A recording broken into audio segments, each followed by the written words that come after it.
Iva, Elisa, foram muitos os nomes de Isabel do Carmo nos anos de clandestinidade. Isabel fez parte da luta armada para derrubar a ditadura em Portugal. Fundou as Brigadas Revolucionárias com o companheiro da altura, Carlos Antunes. Juntos prepararam assaltos a bancos e repartições de finanças para financiar a Revolução Socialista. Chegaram mesmo a organizar ataques com bombas a bases militares, ações pelas quais seriam colocados em prisão preventiva, anos mais tarde, e depois absolvidos em julgamento. Mantiveram sempre uma condição: não matar ninguém. Em 1972, para trocar as voltas à PIDE, Isabel passou a viver com outra pele. Nesta altura já tinha uma filha com quem não podia estar e vivia com medo. O medo era uma presença constante. Medo que a polícia batesse à porta.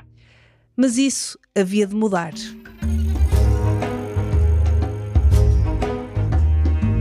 É no dia 25 de abril de 1974 que volta a ouvir o seu nome pela primeira vez. Foi uma alegria tão grande, acho que foi uma alegria para muita gente, mas para quem estava clandestino, acho que a alegria foi maior. Este é o podcast Clandestinos, uma série de histórias sobre pessoas a quem o 25 de abril de 1974 devolveu a liberdade, mas também o próprio nome. Eu sou Inês Rocha.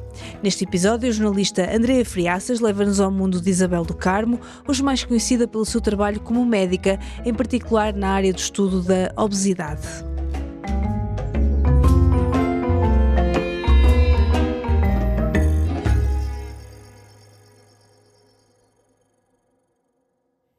Encontrei-me com Isabel do Carmo em sua casa, numa tarde de fevereiro.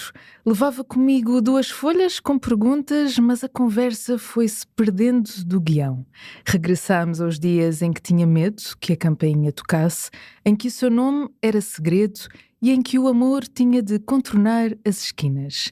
Desde essa conversa que, de vez em quando, me lembro da história em que Isabel trouxe uma bomba escondida na bagageira do carro. Mas já lá vamos. Comecemos pelo início. A minha militância começou aos 10 anos, no Liceu de Setúbal. O liceu era ótimo, eu gostei imenso de lá estar, foram 5 anos magníficos, era misto, tinha professores progressistas, mas tinha um padre que era um diabo, que se chamava Mário de Carvalho, que tentava converter as pessoas, não sei se conseguiu converter alguma, nas aulas no oral, que eram obrigatórias, perguntavam a cada criança se era batizada. Como eu não era batizada, fez uma guerra contra mim desde o primeiro momento, porque as pessoas chegavam-se a batizar só para irem para a escola. E pouco depois do começo das aulas disse: a menina é comunista. A menina comunista podia ter ficado um bocado aterrada com aquilo, mas não fiquei.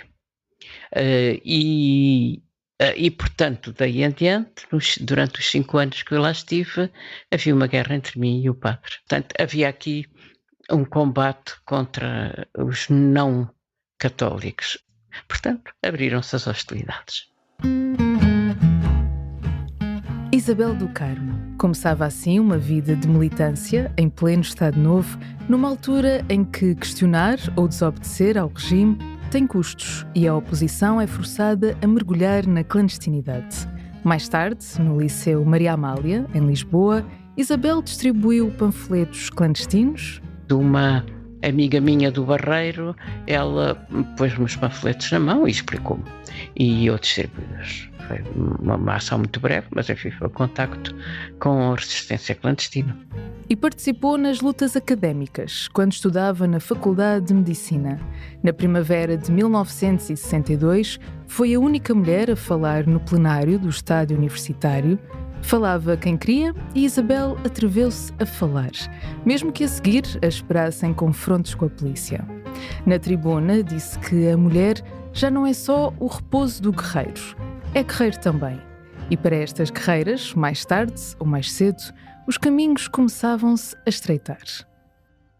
Eu acho que me percebo como toda a gente que vai para a clandestinidade, ou quase toda. É numa altura em que eu vejo que ou ia para a clandestinidade ou era presa. Tinha havido presos que tinham falado em mim, com todos os pormenores, os suficientes para eu ter que sair da legalidade. E, portanto, a opção era essa. E, portanto, aí a escolha foi entre ser presa e ir para a clandestinidade. E fui. A PIDE, Polícia Política, associava a uma organização de espionagem, mas estavam baralhados. Depois de vários anos no Partido Comunista, em 1970, Isabel do Carmo rompe com o partido para fundar as Brigadas Revolucionárias. Dá este passo com Carlos Antunes, também dissidente do Partido Comunista, que se torna o seu companheiro de vida. Juntos dão início às Brigadas Revolucionárias, uma organização que defendia a ação armada para enfraquecer a ditadura. Preparavam assaltos a bancos e outras ações, muitas vezes levadas a cabo por mulheres. Uma novidade na altura. Um dos casos mais falados foi o assalto que uma camarada sua fez em Alhos Vedros. Tinha apenas 19 anos e usava uma minissaia azul. Ficou para sempre conhecido como o assalto da minissaia. Também organizavam ataques com bombas a bases militares, a condição não matar ninguém, princípio que sempre cumpriu. Avisavam-se vizinhos, calculavam-se horários, sempre com cuidado. Quando Isabel toma a decisão de fugir, tem 32 anos e uma filha nos braços. Carlos, o companheiro, está também na clandestinidade e, por segurança, numa casa diferente. Eu fui no primeiro dia, eu acho que imediatamente a seguir, a eu perceber que tinha que fugir, fui para uma casa em Sesimbra, uma pequena casa, acho que era um T1. Eu fui para essa casa e fui com a minha filha. E portanto aí fiquei, levei o mais possível de roupas e alimentos e papas, e aí fiquei, e livros para ler. Mas comecei a ver e continuei a ver até ao 25 de Abril, que era muito complicado, muito difícil. Eu estava mesmo referenciada nessa altura e vejo, não vejo totalmente o que é que a PIDE tinha a meu respeito, porque também deviam estar um bocado baralhados, mas a verdade é que tinham lá a minha fotografia e tinham pistas, com certeza, algumas, mas não fui apanhada.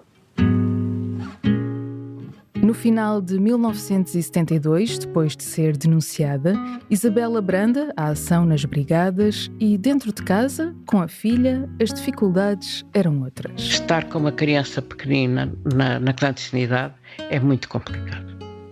É o que me dizem também outras mulheres que estiveram na clandestinidade, embora algumas delas que não eram referenciadas pela cara pudessem sair com as crianças. Mas estar com uma criança naquela altura muito pequenina e entretê-la e ela querer ir para a rua, não é nada bom. Foi muito difícil até ao momento em que eu tive que entregá-la à minha família no Barreiro e pronto, e esperar que é outra coisa que é difícil, porque não se sabe qual é o dia, só depois é que se sabe. Ainda por cima eu não podia telefonar diretamente, porque havia escutas. Tinha que ser, portanto, através de vias indiretas, que perguntavam que falavam com a minha irmã, e depois a via indireta voltava para trás e dava-me notícias. Essa é verdadeiramente das coisas mais difíceis que eu passei. Quando voltei a vê-la no dia 25 ou 26 de Abril, ela não me conheceu. Fez um ar estranho, espantada e estranho. E tenho falado com outras mulheres a quem isso aconteceu. É um bocadinho doloroso. Sem a filha, sozinha, na clandestinidade, o tempo deixa de ter medida. Os dias repetem-se, a sua companhia são as páginas de Jorge Amado, o Lenin, mais o Lenin do que o Marx, porque o Lenin são livros pequeninos. Não sofro com a solidão, passo bem com a solidão. Mas claro que esperava sempre as pessoas que haviam de chegar à hora de jantar, ou um camarada meu que fazia a ligação com o camarada meu legal. Hoje o número para mim, o nome dele é muito importante para mim, chama-se Nuno pseudónimo. é o Zé Ribeiro. Mas o aparecimento do Nuno para mim era uma alegria.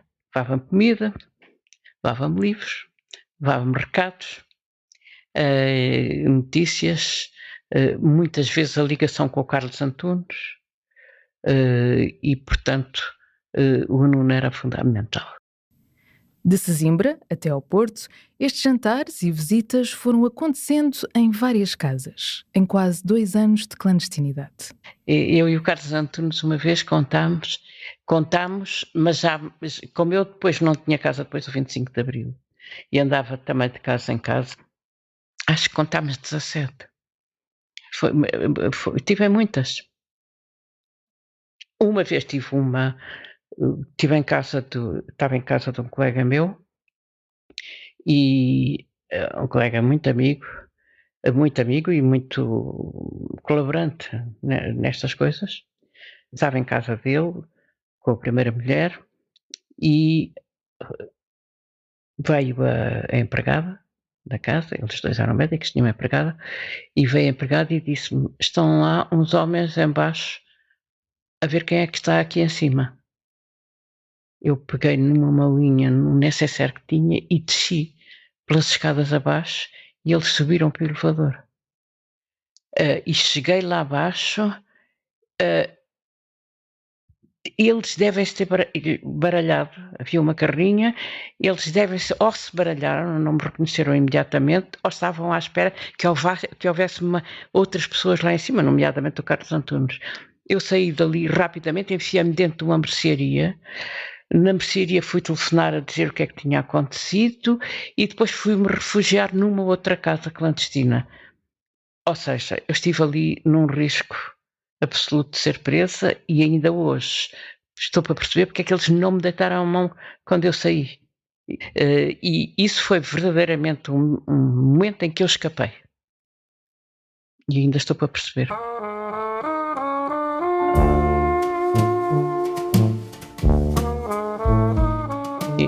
Inventei várias histórias. Fui Iva,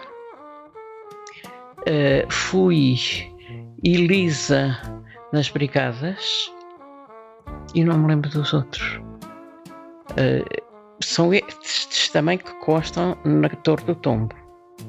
São dos que me lembro. Iva é giro. Elisa também é razoável.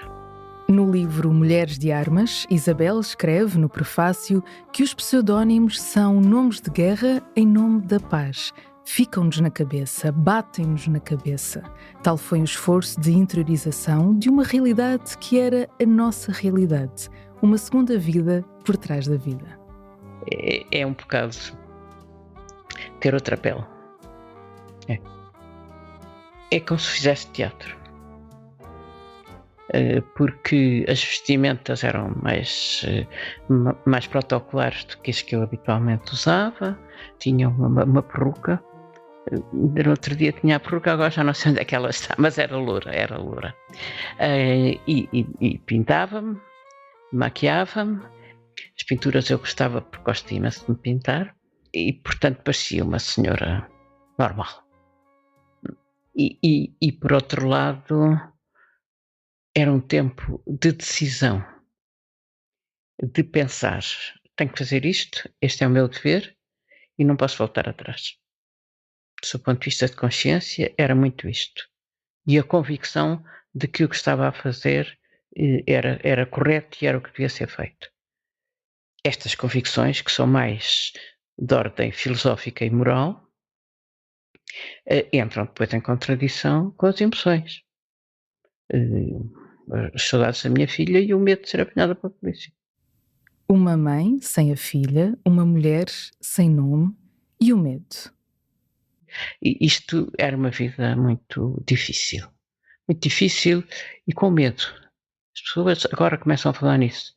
Mas logo a seguir à Revolução de 74, 75, falava-se muito de heróis e de resistência e de grandes heroicidades, que existiram, evidentemente, mas poucas pessoas falavam do medo.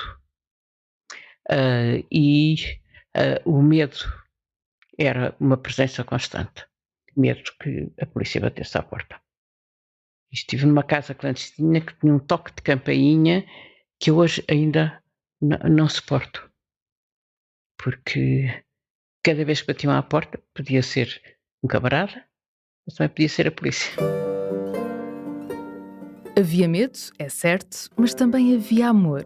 E amar, nestes dias, era outra forma de luta. Em clandestinidade, Isabel tinha encontros com Carlos Antunes e estes encontros só podiam ser desassossegados. Eram políticos e amorosos. Pois, foram sempre políticos e românticos. Eram assim.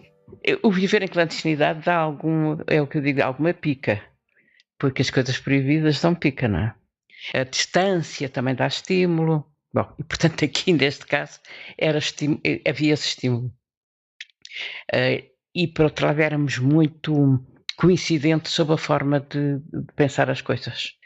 Não havia aquele caso que há muitas vezes nos casais em que a mulher está à espera de que o marido pense, agora já não, nesta altura, ou se subordina ao que o marido pensa para depois também pensar o mesmo. Não, verdadeiramente nós éramos muito autónomos em relação ao que pensávamos e portanto, essa autonomia que se conjugava, e fomos nós os dois que começámos as brigadas, tudo isso se conjugava para nós estarmos muito concentrados um no outro.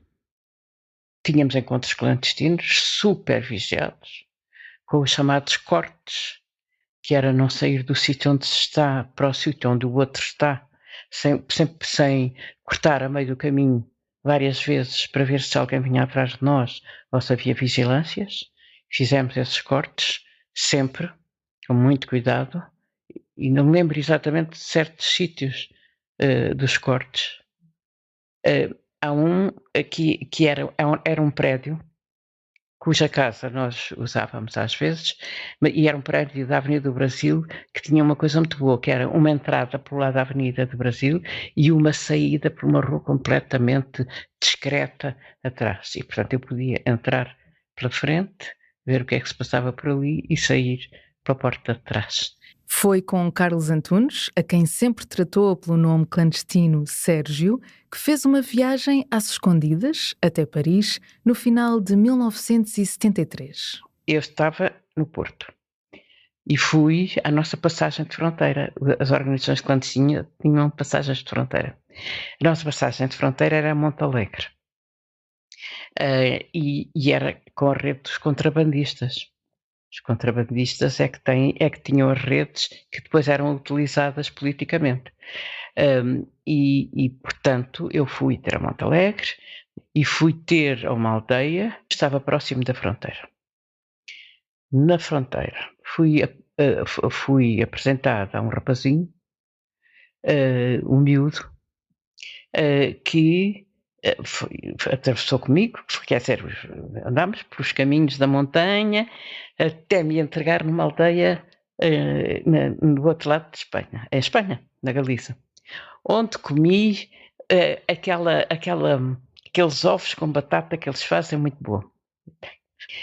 E portanto, aí eu depois tomei o caminho até apanhar o comboio em Ourense. No comboio e fui até Paris.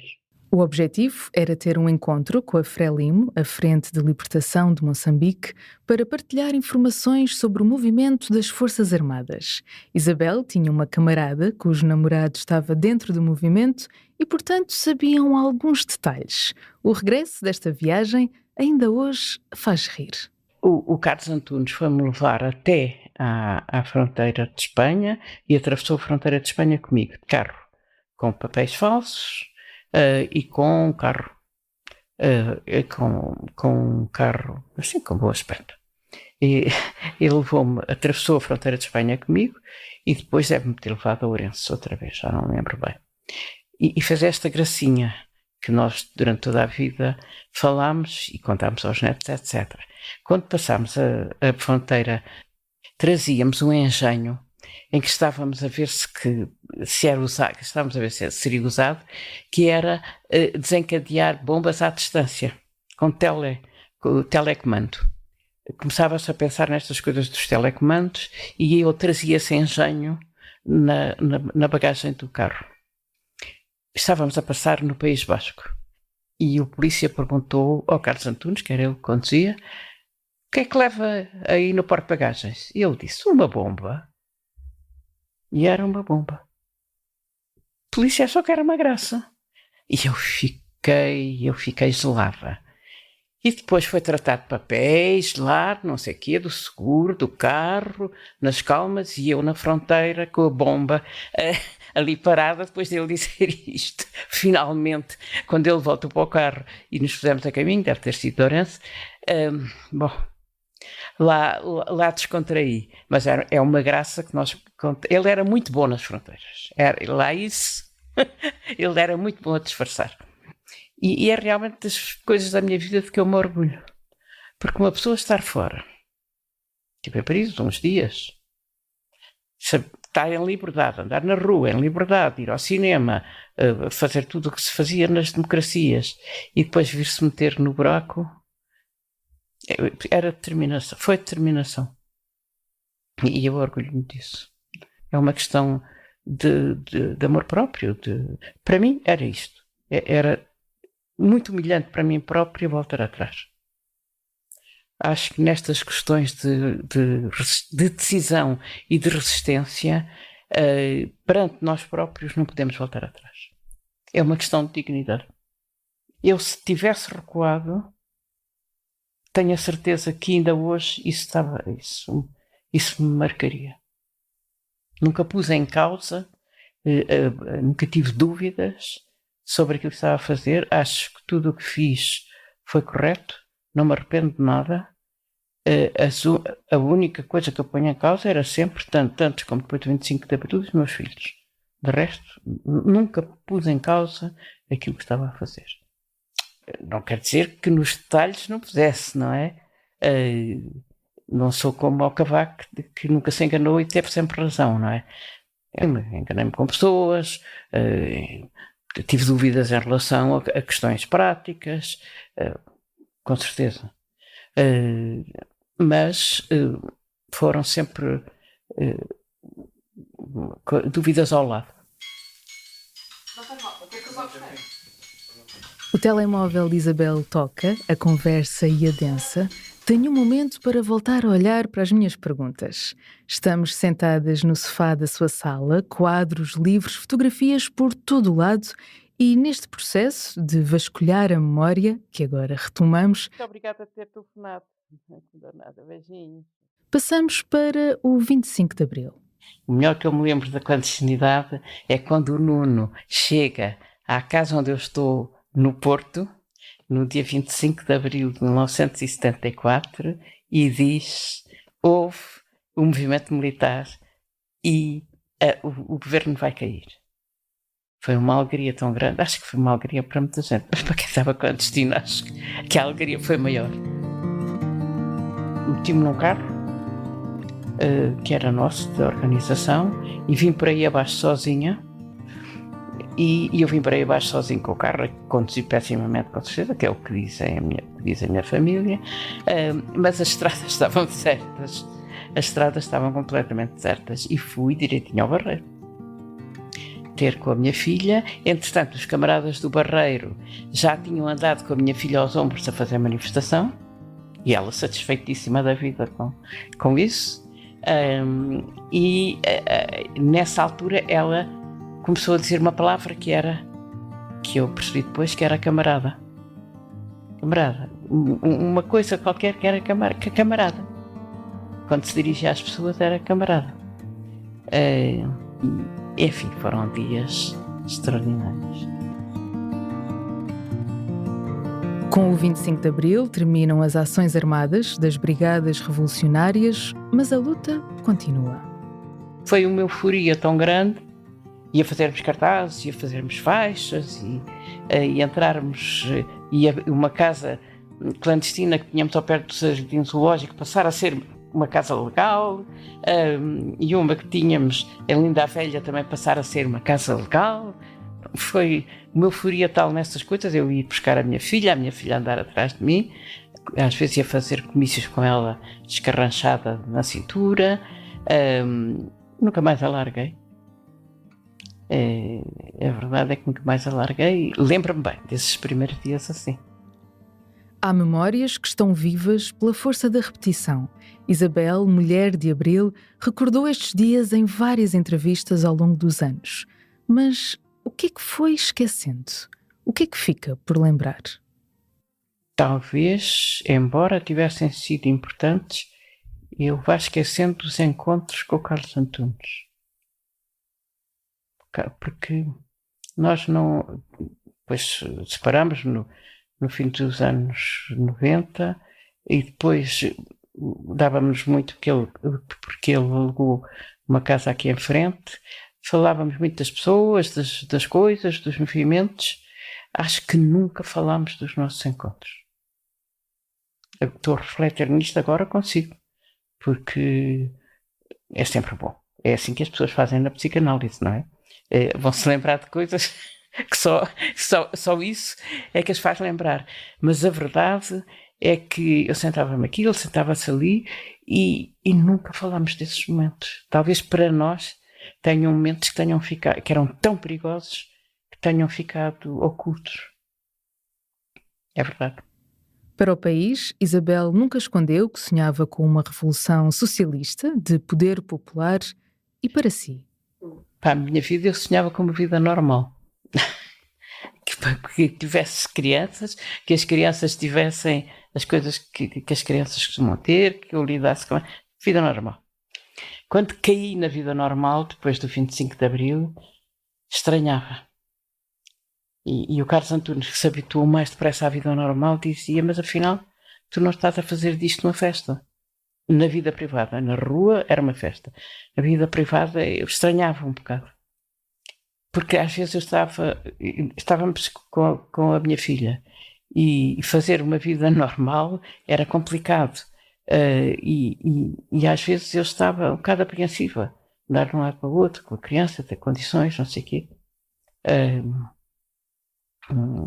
Acho que o Carlos Antunes viveu mais, bom, também ele tinha tantos anos de clandestinidade, talvez tenha vivido mais a liberdade, embora ele tivesse sempre a olhar para trás, e nos cafés e restaurantes querer sentar de frente para a porta para ver quem é que entrava, coisa que eu não fazia. Isso não me passava a cabeça, e ele sim, mas acho que ele viveu mais a alegria de estar numa casa sem desconfiar da polícia, da vinda da polícia. A clandestinidade deixa marcas. Nos gestos, nos nomes. O seu segundo filho herdou o nome clandestino do pai, Sérgio, mas agora, com 83 anos, a rotina da liberdade é outra. Os meus dias são agitadíssimos. Muito do seu tempo é passado em consultório. Se pesquisarmos pelo nome Isabel do Carmo, tanto encontramos entrevistas sobre os explosivos e ações armadas, como dicas de nutrição e diabetes. Especialista em endocrinologia, Isabel tornou-se uma referência no estudo da obesidade. Mas, mesmo em consulta, o passado visita. Há doentes meus que, fora da história clínica, se dirigem a mim em relação a questões políticas. Uma vez uma senhora que foi lá com o filho. O filho já era um homem. E não sei porque que ela foi lá com o filho. Mas a certa altura a senhora disse: eu era da organização da Almada. E no dia 25 de novembro de 75, nós fomos todas, porque eram mais mulheres que homens, direitas ao Forte da Almada, ter com o comandante, que era o Luz, para ele resistir. E ele não resistiu. E essa senhora era uma senhora modesta. E quase no fim da consulta disse-me: sabe, eu queria tanto estar consigo. E depois contar-lhe esta história, que ela contou no fim da consulta, que juntei dinheiro para pagar a consulta do meu filho para vir aqui. E eu pensei 2 vezes: aceito ou não aceito este dinheiro? Mas aceitei. Aceitei porque acho que ela orgulhou-se de ter feito um esforço, de ter juntado dinheiro para ir ali, para me contar isto. Mas fiquei muito impressionada com isto. E aí está, uma coisa extra clínica que acontece. E de vez em quando também me parecem camaradas, não é? Que consulta toda e depois no fim diz, já não te lembras? Eu era do núcleo da TAP e tu já não te lembras. E eu digo, pois há 50 anos, estamos aqui os dois mais velhos. E então, está bem, fora da consulta, eu converso. Isso nesse aspecto, de vez em quando acontece. Isabel continua a participar em manifestações por uma habitação digna, por um Serviço Nacional de Saúde para todos, continua a ler, sozinha, em casa, e também escreve livros. Para além de mãe, é avó, e quando pensa no futuro, tem muitas interrogações. De vez em quando passa-me pela cabeça qualquer coisa como governações com repressão. Sei que objetivamente há uma subida da extrema-direita com todas as características que teve a extrema-direita no passado, mas com os novos meios de propaganda e de comunicação, que são muito mais perigosos. E, portanto, sim, passa-me para a cabeça, olha, como é que seria agora se eu tivesse que ir para a clandestinidade? Era mau, de certeza, mas às vezes a gente sabe logo que aí vem. Espero que não. Quer dizer, tenho esperanças que não. Mas passa-me para a cabeça, lá passa. E tenho interrogações, tenho muitas interrogações. Mas parar é desistir. E, portanto, aqui estou. Clandestinos é um podcast original do Público, conduzido e sonorizado por mim, Inês Rocha. A entrevista que ouviram neste episódio e o guião é da jornalista Andreia Friaças. O áudio foi captado por Afonso Pinto. A coordenação é da Patrícia Jesus. Se gostou deste episódio, não se esqueça de fazer seguir na aplicação onde ouve e de nos dar uma avaliação. Nas próximas quartas-feiras há mais histórias de clandestinos para ouvir. Até lá, boa semana!